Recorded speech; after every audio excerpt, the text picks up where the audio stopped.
Hello everyone, this is Brown for the Bronx. Happy Friday. I hope that all of you are doing well.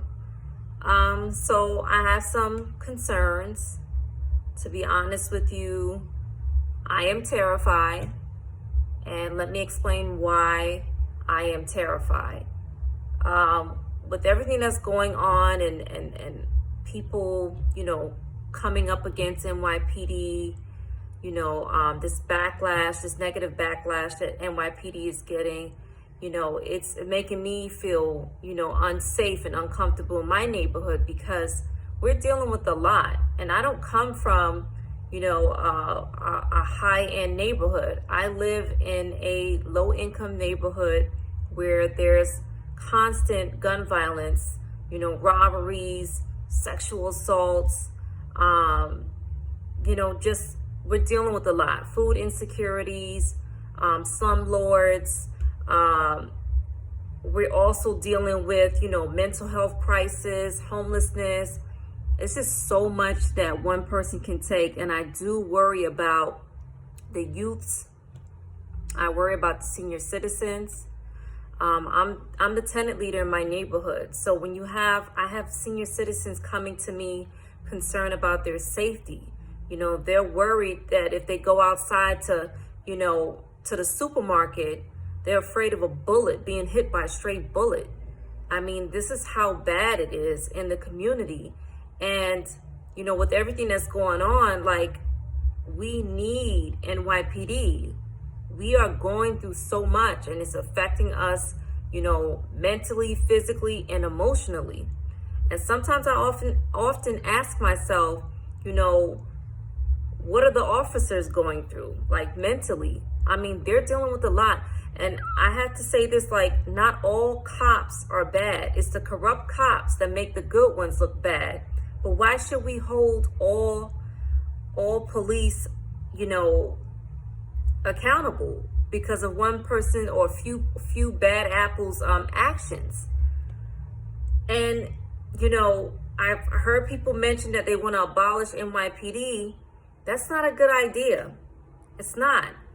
With, gun violence increasing, just crimes in general, violent crimes increasing, it's affecting, families who are, who have small children, families who have disabled children or disabled family members to take care of.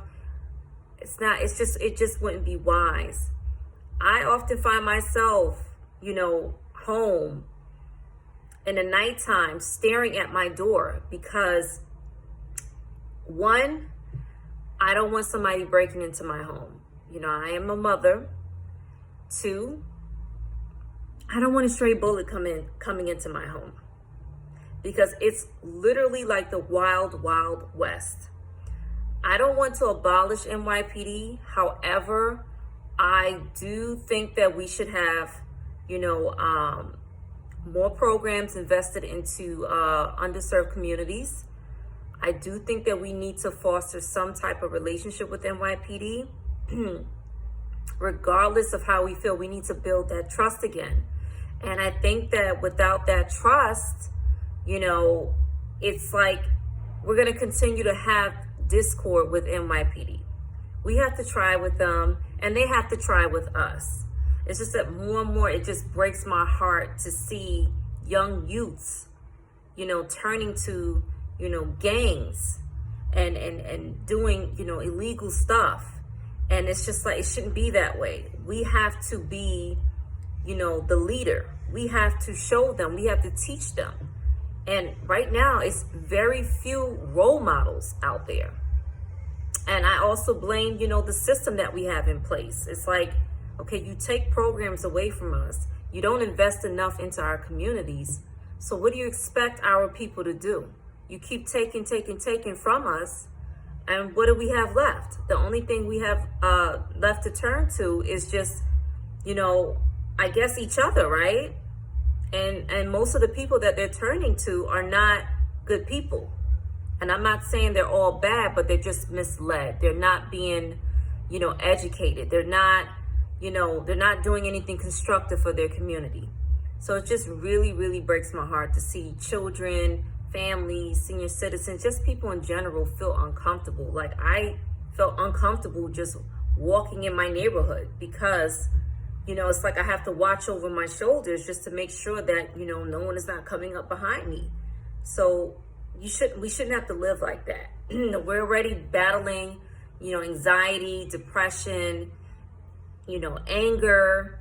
It's just so much going on. And the children are also suffering because they're afraid of this, pandemic, this COVID-19 virus. Like we are all terrified.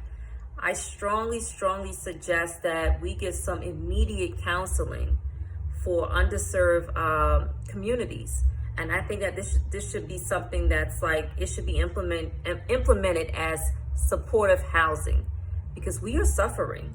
We're dealing with so much. And I'm talking about, this is like years of everything piling up and building up on the inside. And we got to fix this.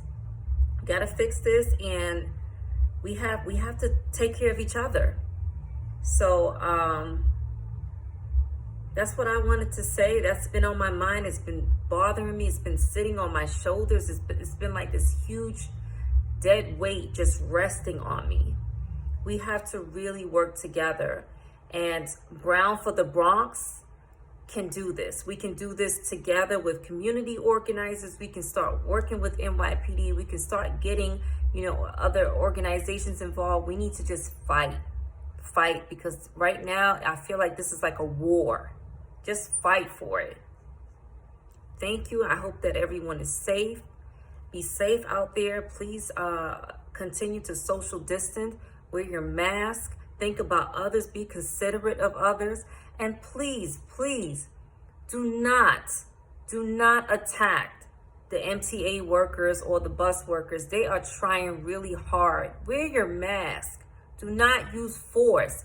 If you don't want to wear your mask, you have to not board the bus or the train at all. Just be mindful of other people's health. Be mindful of the workers, of the MTA workers and the bus workers. They matter. Like I've seen too many incidents where, workers are being assaulted, even at like local markets and retailers. Like we got to do better. Before we can talk about the NYPD, we need to take care of our own backyard. So that's what I wanted to say to you all, and just have a good one. Have a blessed one. Brown for the Bronx. Take care.